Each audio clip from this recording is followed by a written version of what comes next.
Encore une fois, les frères, à travers l'étude de ces mots que je viens de lire, j'ai été surpris et enseigné par le Seigneur profondément dans mon cœur. Et je crois que l'enseignement qui est contenu dans ces versets que nous venons de lire est très important. Vraiment, si le Seigneur permet aujourd'hui qu'on puisse comprendre ce que Paul est en train de dire ici aux Galates, on va être transformé et notre vie va changer. Encore une fois, nos vies vont être transformées, bien sûr, en quelque chose de meilleur. Et j'espère que le Seigneur va nous marquer aujourd'hui au travers de cet enseignement et faire grandir notre crainte pour son nom. D'accord? Très bien. Frères, si nous considérons l'univers dans lequel nous vivons, d'accord?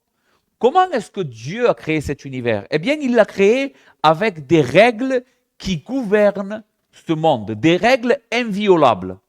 Et laissez-moi vous donner un exemple. Par exemple, la loi de la gravité. Qu'est-ce que c'est la loi de la gravité?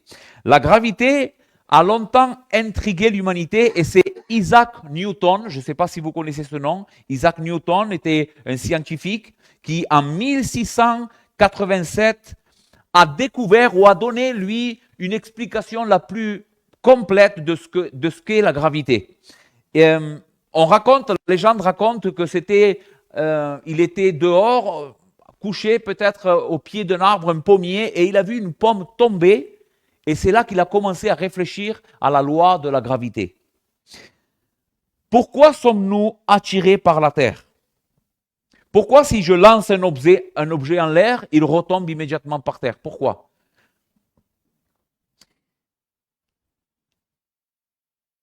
Eh bien, ceci est la loi de l'univers qu'on appelle la loi de l'attraction universelle. Pour faire simple, tout objet ou toute masse est attiré par une masse plus grande qui est à côté de lui.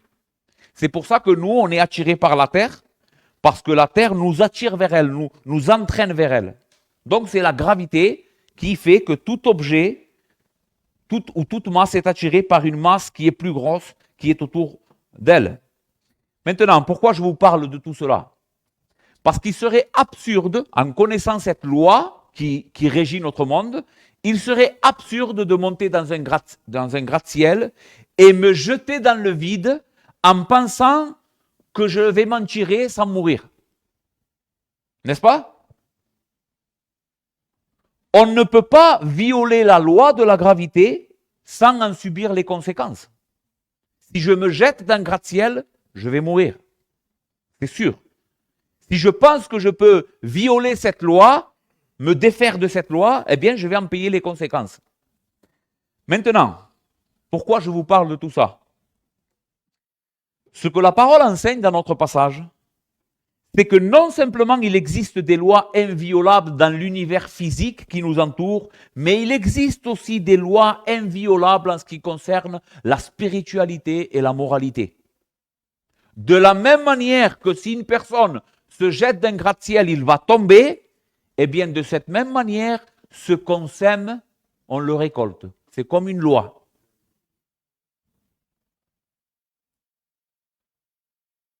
Vous avez déjà entendu certainement ce dicton. Si tu sèmes le vent, tu récoltes la tempête. Eh bien, ce dicton est biblique. C'est Osée, chapitre 8, verset 7, où il est écrit cela. C'est une loi.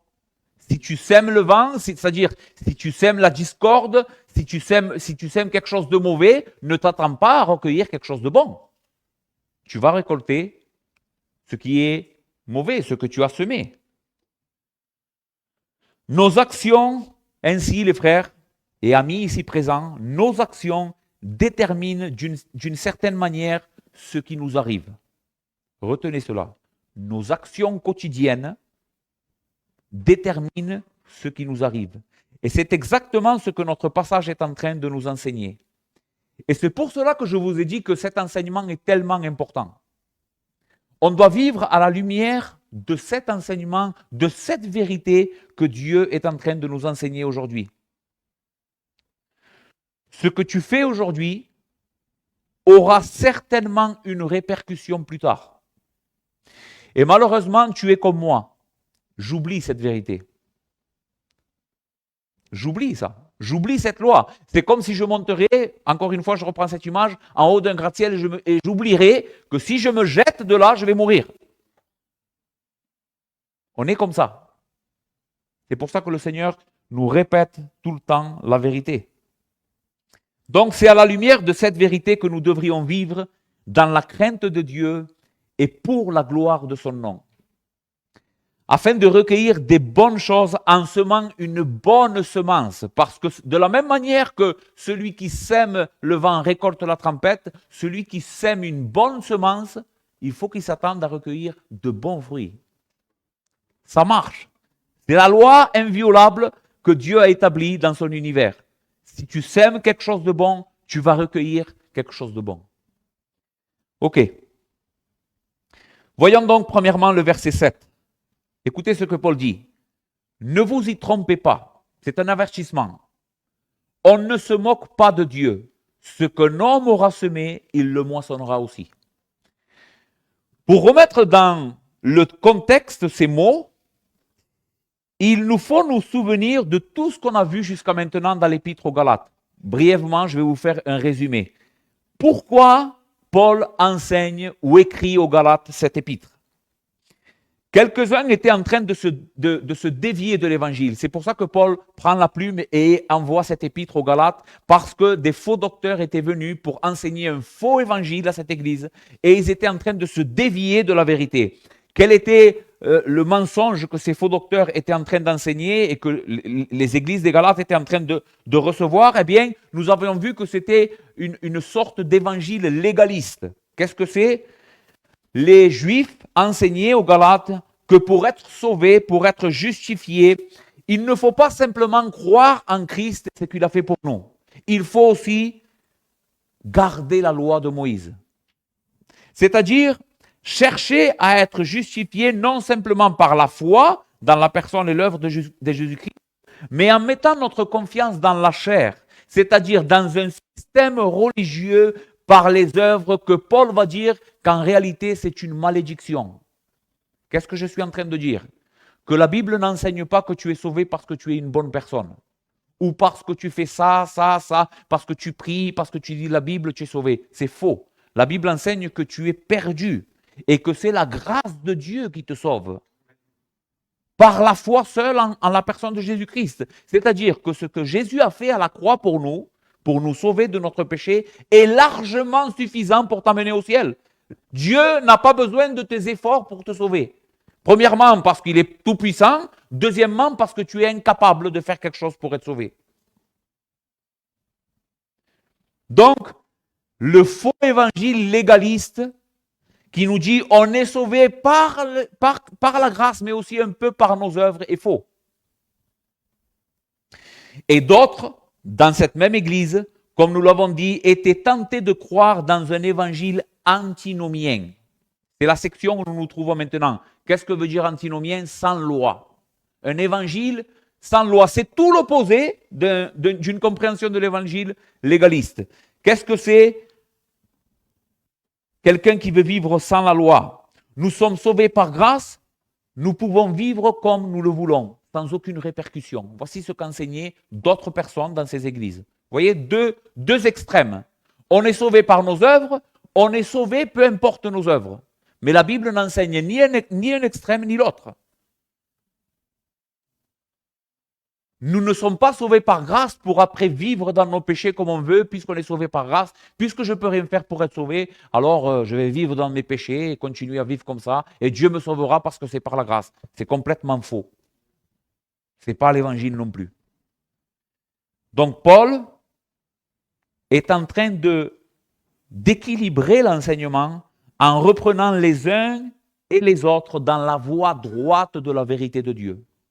Il va reprendre tantôt les légalistes dans toute la première partie de cet épître, et ensuite il va reprendre ceux qui veulent vivre dans un évangile léger selon la chair.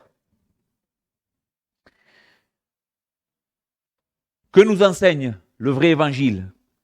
Que nous sommes sauvés par grâce par le moyen de la foi, mais non pas pour continuer à vivre dans nos péchés, mais pour être esclaves de la vérité et de la justice. Nous avons été sauvés par grâce, non pas pour pécher, nous avons dit, mais pour aimer Dieu et notre prochain. C'est pour ça que Dieu nous sauve. Dieu nous sauve pour que nous délivrer de nos péchés et que nous puissions l'aimer. Et non simplement l'aimer lui, mais nous aimer aussi entre nous. Parce que ça, c'est le véritable amour de Dieu. Et la manière de démontrer donc l'amour que Dieu a pour nous et que nous avons pour lui, comment est-ce qu'on peut prouver qu'on aime Dieu? En gardant ses commandements. Écoutez ce que 1 Jean, chapitre 2, verset 5 dira. Mais l'amour de Dieu est véritablement parfait en celui qui garde sa parole. Par cela, nous savons que nous sommes en lui. Nous savons que nous sommes en lui et que véritablement nous avons été sauvés parce que l'amour de Dieu est parfait dans celui qui garde ses commandements. Vous voyez, ce n'est pas l'antinomianisme ça. Le véritable christianisme ne te dit pas tu es sauvé par grâce, vis sans la loi. C'est faux. Le véritable christianisme te dit tu es sauvé par grâce, alors tu aimes la loi de Dieu. Tu aimes la sainteté, tu aimes la justice. D'accord? Maintenant, plus précisément, comme nous avons vu ici, juste les versets un peu avant et les sections juste un peu avant, nous savons, les frères, que sans l'aide de Dieu, nous ne pouvons pas arriver à garder ses commandements. C'est pour ça que nous avons traité jusqu'à maintenant toute l'œuvre de l'Esprit de Dieu dans la vie du chrétien. Nous sommes aidés par l'Esprit de Dieu qui vit en nous et qui nous donne la victoire sur notre chair en nous transformant à l'image de Jésus-Christ. Et je pense que l'avertissement de Paul au verset 7, ne vous moquez pas de Dieu, s'adresse particulièrement au deuxième groupe, pas aux légalistes, mais à ceux qui veulent vivre un évangile léger. C'est à eux que Paul dédie ces mots particulièrement. Ça va? Ne vous y trompez pas, on ne se moque pas de Dieu. Ici, nous avons un avertissement solennel de la part du Seigneur que nous devons prendre très au sérieux ce que le Seigneur nous dit de faire et comment vivre.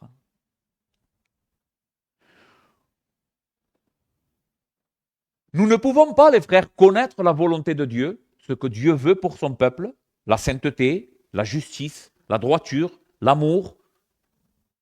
Connaître cela et désobéir sans en subir les conséquences. Ce n'est pas possible. Dieu voit nos actions secrètes. Mon frère, ma sœur, je ne suis pas ici pour te condamner, mais je suis ici pour t'exhorter. Dieu sait qui tu es quand tu es tout seul. Il le sait.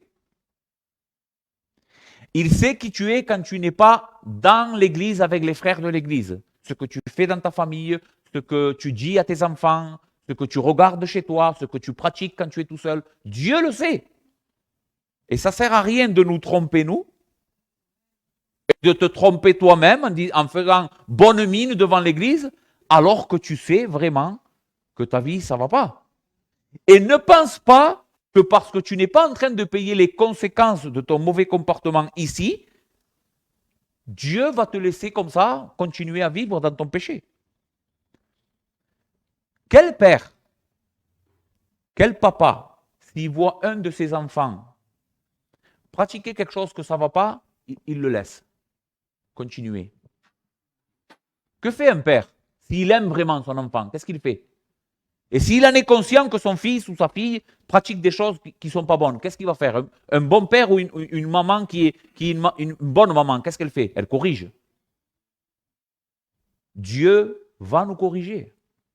Dieu veut nous sauver de notre péché. C'est ce que l'apôtre est en train de nous enseigner ici. Un jour, que nous soyons chrétiens ou non, nous récolterons le fruit de ce que nous avons semé. C'est pour cela que nous devons vivre dans la crainte de ne pas semer n'importe quoi. Un chrétien vit dans la crainte de ne pas pratiquer, nous allons le voir un peu plus bas, des choses qui ne sont pas à la gloire de Dieu parce qu'il sait que même s'il est chrétien, il récoltera ce qu'il a semé. Job chapitre 4, verset 8 à 9 dira « Pour moi, voici le témoignage de Job, pour moi, j'ai vu ceux qui labourent l'iniquité, voyez ici, l'image c'est la même, Il laboure, mais il laboure l'iniquité. Ça veut dire qu'il travaille l'iniquité, il travaille le péché. Et qui sème justice moissonneront les fruits. Ils périssent par le souffle de Dieu et ils sont consumés par le vent de sa colère. Si tu travailles l'iniquité, que tu sois chrétien ou pas, tu récolteras le fruit de ce que tu auras semé. Bien sûr que les chrétiens ne récolteront pas le fruit de la condamnation éternelle, puisque nous avons vu jusqu'à maintenant que nous sommes justifiés par le moyen de la foi en Jésus. Et qu'est-ce qu'a fait Jésus pour nous? J'ai foi en quoi pour être justifié? Eh bien, j'ai foi en ce que Christ a pris ma condamnation. Ce que je mérite a déjà été payé par le Fils de Dieu.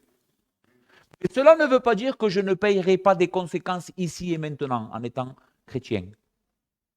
Si je suis chrétien et que je pratique l'iniquité, je serai malheureux, je récolterai la corruption que j'ai semée, même si je suis chrétien.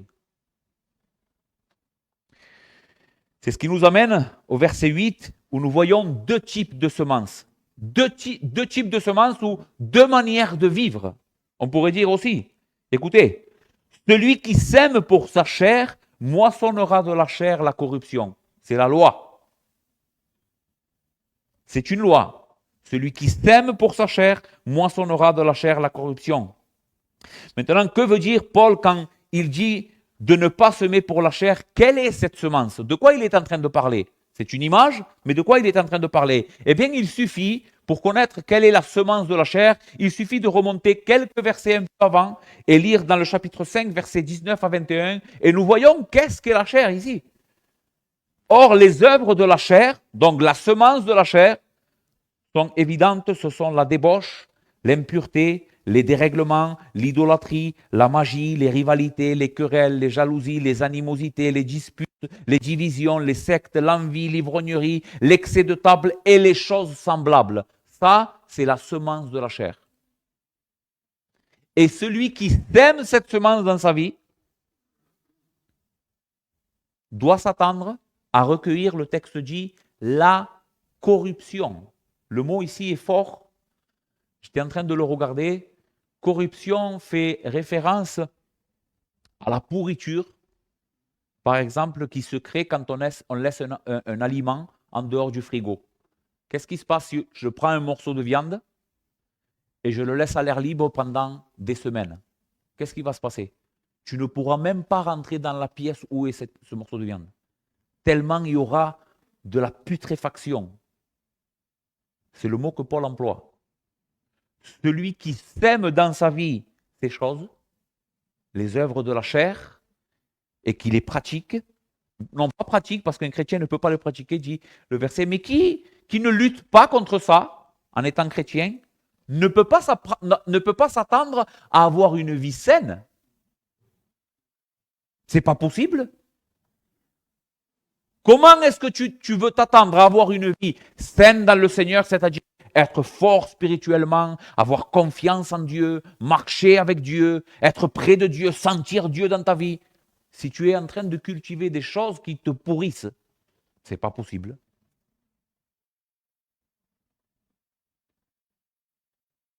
Ne nous y trompons pas, les frères. On ne se moque pas de Dieu. C'est ce que dit Paul ici. Tu ne peux pas te moquer du Seigneur. Si nous sommes chrétiens, si nous permettons à ces choses d'être présentes dans notre vie, sans les combattre, sans les faire mourir, nous en recueillerons les conséquences. Ici, Paul prend une image forte, encore une fois, quand il dit « on ne se moque pas de Dieu ». La parole « moquer » ici, en grec, veut dire « lever le nez ». On pourrait dire, pourquoi lever le nez? Est-ce qu'il vous est déjà arrivé de parler avec quelqu'un et il vous regarde et il vous fait comme ça? Qu'est-ce que ça veut dire ça? Ce que tu me dis, en réalité, je m'en fous. Et ça n'a pas d'importance. Je me moque de toi. C'est ce qu'on fait à chaque fois où on ne prend pas garde à cette vérité. On ne craint pas le Seigneur. C'est comme si on regarderait le Seigneur et on lui dirait, tu n'es même pas capable de me punir pour ce que je vais faire. Je sais que si je pratique ça, en réalité, tu t'en fous, tu passeras ça comme si rien n'était parce que je suis sauvé maintenant. Vous imaginez l'audace qu'on a?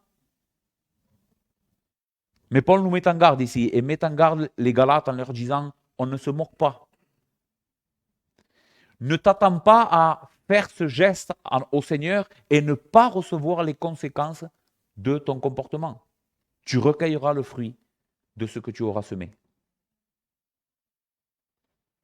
Si on sème pour la chair, c'est-à-dire de manière égoïste, je pourrais dire ça, semer pour la chair, c'est vivre pour soi. Nous avons vu la dernière fois qu'est-ce que c'est, comment Paul nous exhorte à vivre pour les autres. Parce que la nature du péché, c'est de vivre pour soi. Tout tourne autour de moi. Je veux que tout ce qui se fait autour de moi soit pour moi. Et quand il s'agit de donner pour les autres, alors là, je ne suis pas content. Non, non, tout doit tourner pour moi. Mon argent, il est pour moi. Mes enfants, ils sont pour moi. Le premier qui mange, c'est moi. Jamais je sers. Jamais je sers les autres. C'est toujours moi qui dois être servi. Ça, c'est une vie qui sème pour la chair. Pour la satisfaction personnelle. On moissonnera la corruption, destruction spirituelle, vide, douleur, dépression, manque de paix. C'est de là que viennent toutes ces choses.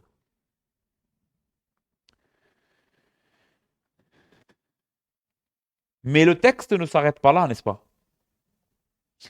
Le texte nous dit que s'il y a une mauvaise manière de semer et qu'on récolte la corruption, il y a aussi, et là vient la bonne nouvelle pour nous aujourd'hui, si nous sommes obéissants, il y a aussi une bonne manière de semer et une bonne récolte à faire.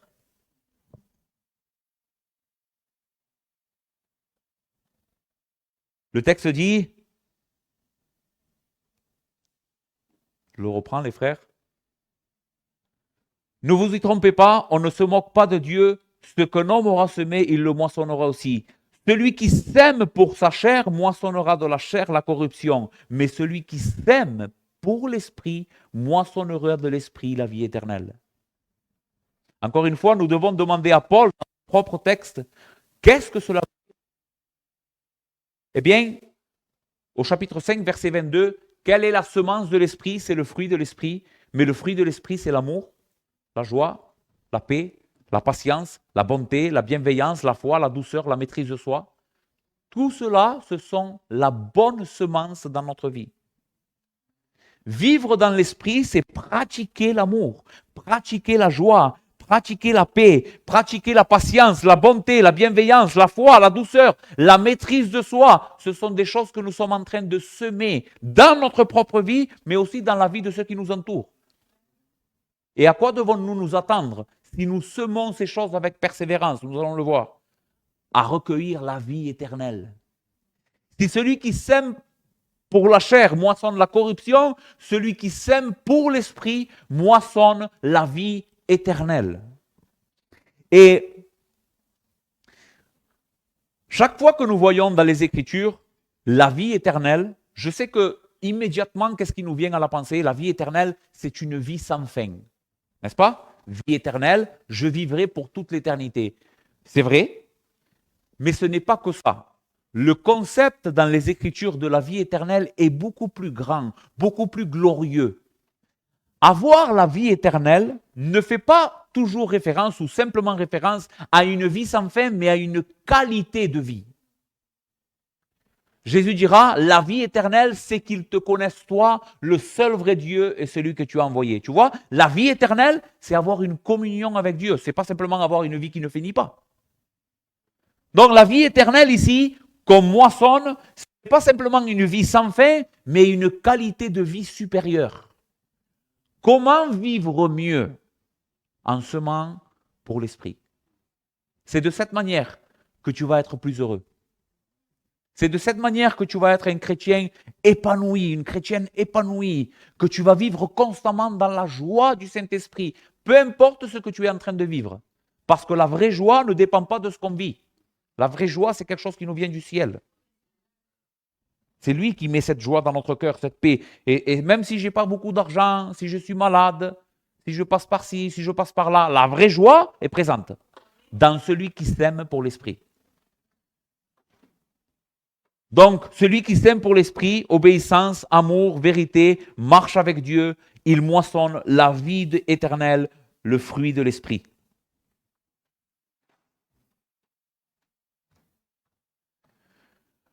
Donc, le principe que nous voyons ici, c'est ce que tu investis détermine ce que tu récoltes.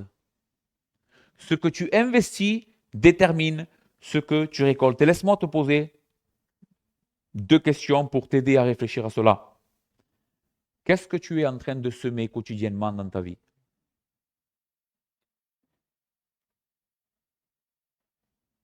Qu'est-ce que tu sèmes? Où vont ton temps, ton énergie, tes pensées, tes désirs? Fais une analyse simple. À quoi je consacre le plus d'énergie dans ma vie? Et cherche ton bonheur. Ici, aujourd'hui, la question, c'est est-ce que je veux être bien? Si je veux être bien, peut-être qu'il y a des choses que tu dois rectifier. Arrête de semer ces choses dans ta vie. Arrête. C'est ça qui te rend dans l'état où tu es. Et commence à semer les choses de l'Esprit de Dieu. La vie de Dieu en toi. Notre Dieu est tellement bon, les frères. Notre Dieu est tellement bon qu'il nous donne ici une promesse extraordinaire. À la moitié du chapitre, du verset 8, 8b jusqu'au verset 9, il est écrit « Mais celui qui sème pour l'Esprit, moissonnera de l'Esprit la vie éternelle. Ne nous lassons pas de faire le bien, car nous moissonnerons au temps convenable si nous ne nous relâchons pas. » Je sais que si tu es, je suis comme toi, d'accord? Et je sais que faire le bien sans voir les résultats immédiats, c'est fatigant. Quand tu t'efforces de faire le bien et que tu dis « Seigneur, je renonce à moi-même, je renonce à mes droits, je renonce à ce que je pourrais revendiquer parce que je veux faire le bien. » Mais tu vois en face de toi de l'hostilité, de l'incompréhension. Et tu te dis « À quoi bon faire le bien? À quoi bon persister dans le bien? Ce que je suis en train de recueillir, c'est pas ce que j'ai semé. » Mais c'est faux ça. Dieu te dit que c'est faux. Ne te décourage pas. Ne te décourage pas. Et vous savez pourquoi, en réalité, on perd patience? Parce qu'on veut des résultats immédiats. On est tellement impatient qu'on veut des résultats immédiats. Nous ne sommes pas des personnes qui pensent à largo plazo. On a du mal à penser, à faire des plans à long terme. On veut semer aujourd'hui. Je sème aujourd'hui, je regarde déjà. C'est pas possible, il n'y a rien. T'imagines? Ça fait 1 heure, tu l'as semé, la graine. Tu peux pas recueillir en 1 heure, c'est pas possible. Mais ça marche, ça, dans le domaine spirituel et moral, ça marche pareil. Tu enseignes quelque chose à tes enfants ou à ta femme, tu enseignes quelque chose à quelqu'un, ne t'attends pas immédiatement à voir des grands changements.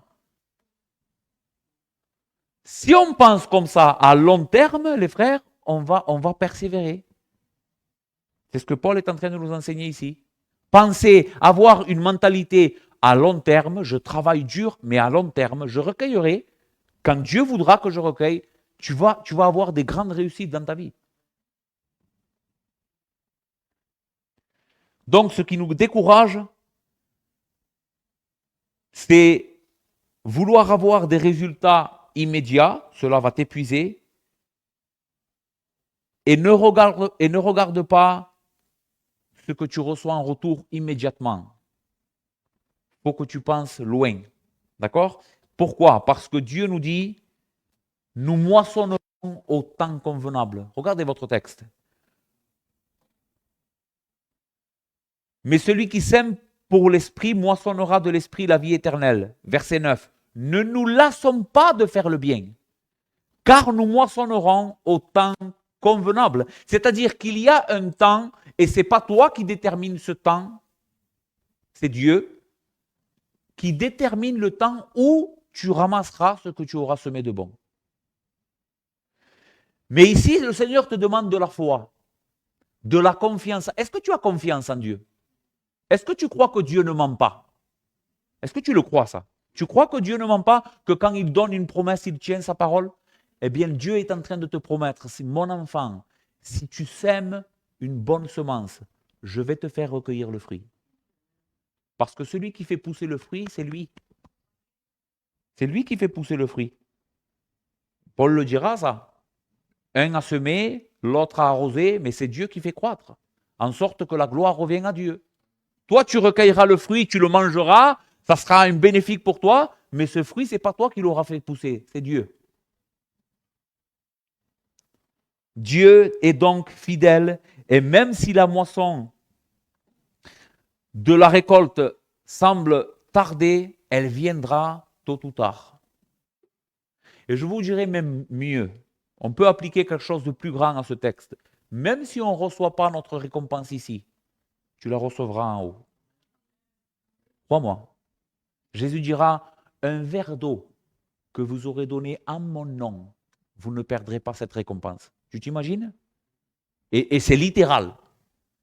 Si tu donnes un verre d'eau à quelqu'un parce que tu aimes Christ, parce que tu veux servir Christ et parce que tu veux faire le bien, vivre pour sa gloire, ce verre d'eau te donnera une récompense dans le ciel. Donc la récolte est sûre. Elle est sûre. Restez fidèle dans le bien, même quand tu ne vois pas encore la récolte venir. Persévère. Persévère.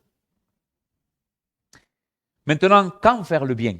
Le texte, une fois encore, nous l'enseigne et j'ai presque fini, les frères. Quand faire le bien? Verset 10. Ainsi donc, pendant que nous en avons l'occasion, pratiquons le bien envers tous et surtout envers les frères en la foi. Et ici, encore une fois, le français, la traduction française, nous perdons la force des paroles de Paul.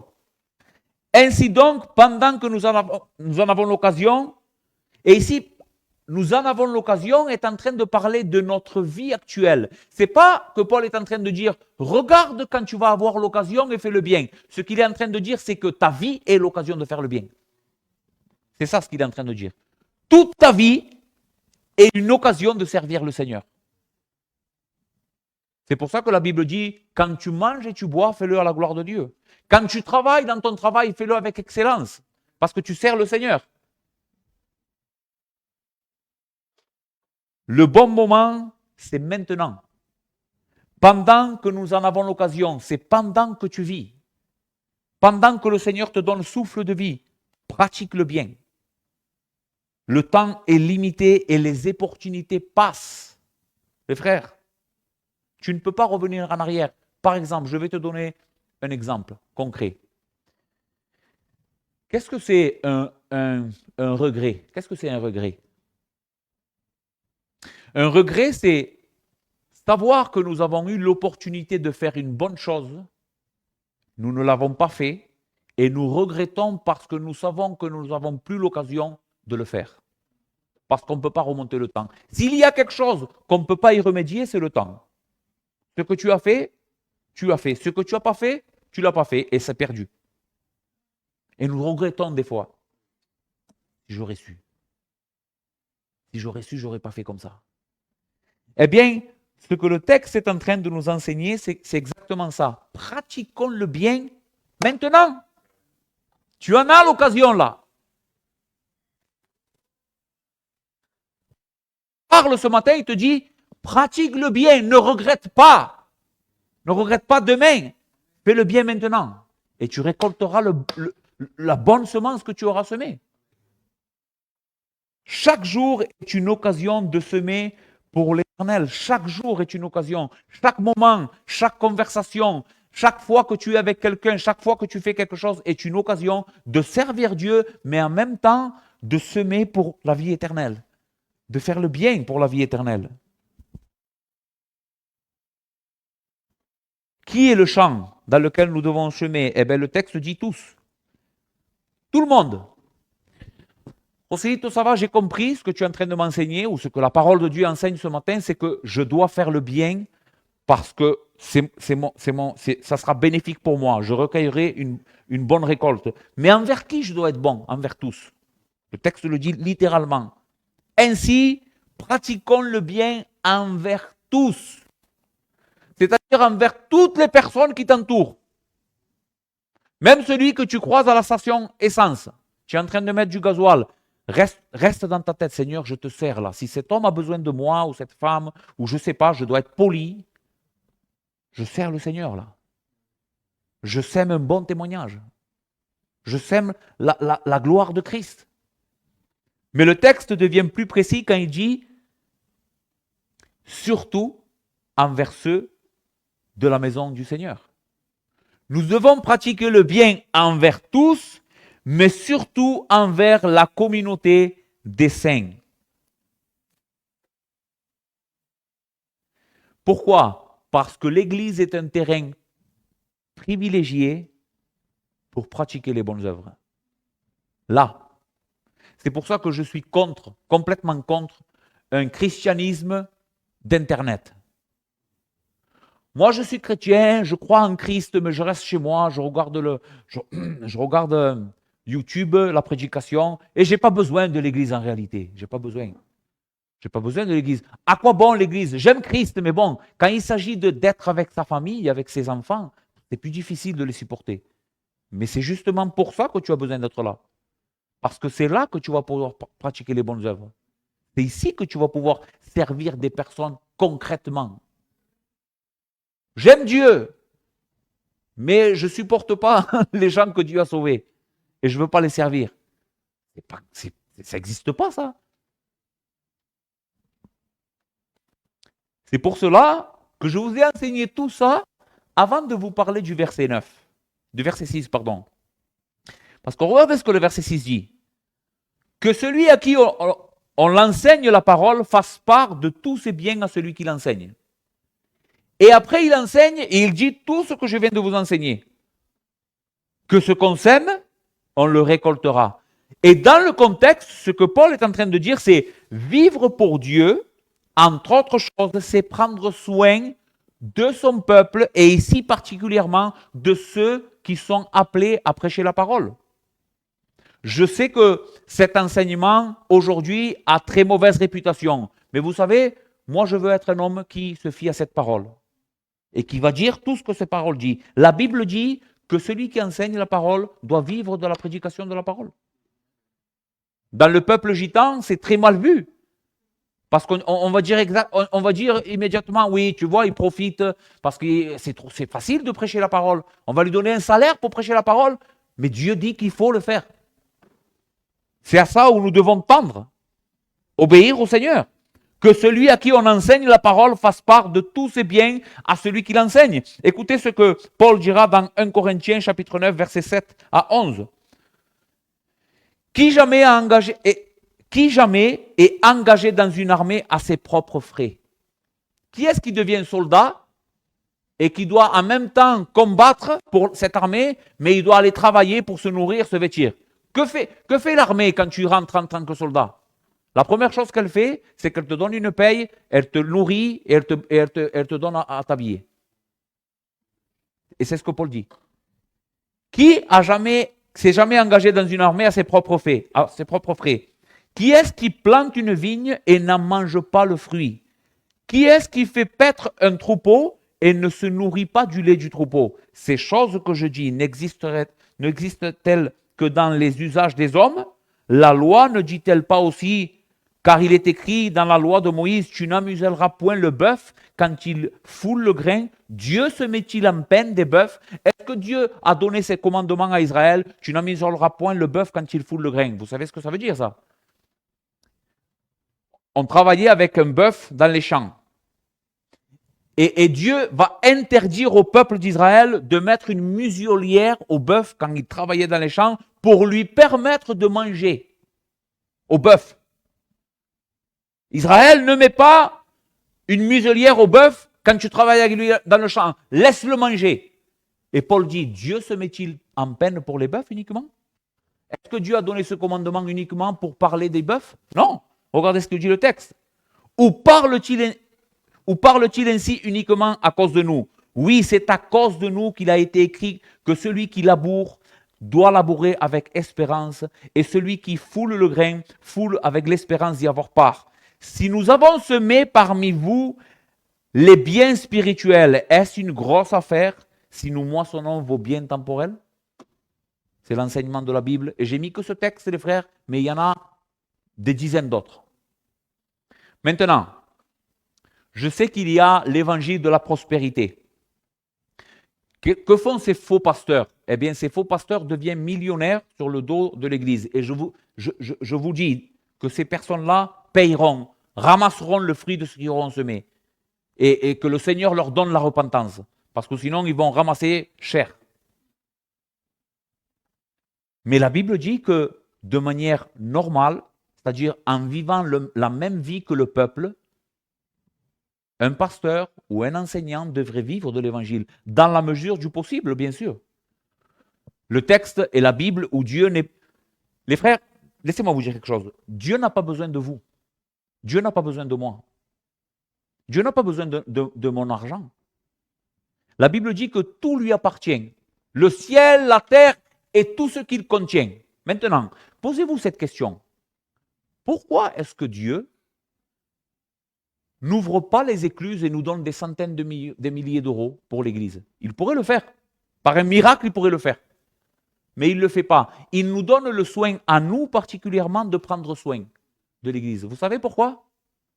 Premièrement, parce que c'est un Dieu de grâce et il nous fait participants de son œuvre. Deuxièmement, c'est parce qu'il veut nous sauver de notre avarice. Et comment être sauvé de ton avarice? En te faisant donner. C'est quand tu donnes. Parce que la chose qu'on a le plus de mal, c'est donner. Ouvrir la main. On a tellement de mal à ouvrir la main. Mais Dieu le sait, ça. Le Seigneur le sait. Et il veut travailler avec nous. Il veut nous sauver. Qu'est-ce qu'on a lu tout à l'heure dans la lecture congrégationnelle? Ne vous inquiétez de rien. Cherchez premièrement le royaume et sa justice. Et toutes ces choses vous seront données par-dessus. Tu sais que le souffle de vie que tu as, c'est Dieu qui te le donne. La force et la santé que tu as pour aller travailler, c'est Dieu qui te la donne. Et tu sais pourquoi il te la donne? Pour que tu ailles travailler, pour bénir les autres. C'est exactement ce que nous sommes en train de parler ici. Ce n'est plus vivre une vie d'égoïsme pour soi, mais c'est une vie ouverte pour les autres. Je veux servir, Seigneur. Maintenant, cela ne veut pas dire que je vais m'appauvrir pour enrichir les autres de manière excessive. Non, mais donner avec sagesse, avec sacrifice et avec joie. C'est ce que la Bible dit. C'est comme ça que la Bible détermine notre offrande. On doit donner à l'Église avec sagesse, avec sacrifice, ça doit me coûter quelque chose. Rappelez-vous de cette femme qui mettra une petite pièce dans le tronc. Et Jésus était en train de voir ce qu'on mettait dans le tronc, dans le temple. Et une femme pauvre va venir et va mettre la plus petite pièce qui existait en Israël. Et il y avait là des grands religieux qui mettaient des centaines de milliers d'euros dans le tronc. Et Jésus regardera ses disciples et leur dira, vous voyez cette femme, elle a mis plus que tous ceux. Et ses disciples vont dire, mais pourquoi? Comment est-ce possible que tu dises ça? Les autres sont en train de déposer beaucoup d'argent, elle met juste une petite pièce. Et Jésus dira, parce qu'elle a mis de son nécessaire. Ça lui a coûté quelque chose. Si je donne au Seigneur 1000 euros par mois, c'est beaucoup 1000 euros par mois, n'est-ce pas? Je donnerai 1000 euros par mois au Seigneur, tu diras, c'est beaucoup d'argent. Mais que je gagne 100 millions d'euros par mois. Qu'est-ce que c'est 1000 euros par mois? C'est les miettes. Ça ne me coûte rien. Ce n'est pas sacrificiel. Maintenant, si je gagne 1500 euros et que j'ai 3 enfants, et que je donne 100 euros, c'est beaucoup d'argent. 100 euros, c'est dans mon budget. Et c'est ça que Dieu veut. Maintenant, réfléchissez, que chacun réfléchisse à ce qu'il doit donner dans son cœur. Ça doit être sacrificiel, ça doit être avec sagesse, et ça doit être fait avec joie. Ce que je donne au Seigneur, je ne le donne pas en rechignant. Je dis, Seigneur, c'est pour ta gloire, je sème pour ton royaume. Je le récolterai.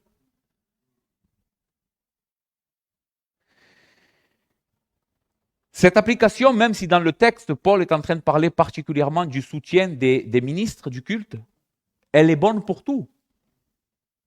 Elle est bonne pour tout. Nous vivons constamment dans la présence d'un Dieu saint. Cela, nous ne devons pas l'oublier, les frères.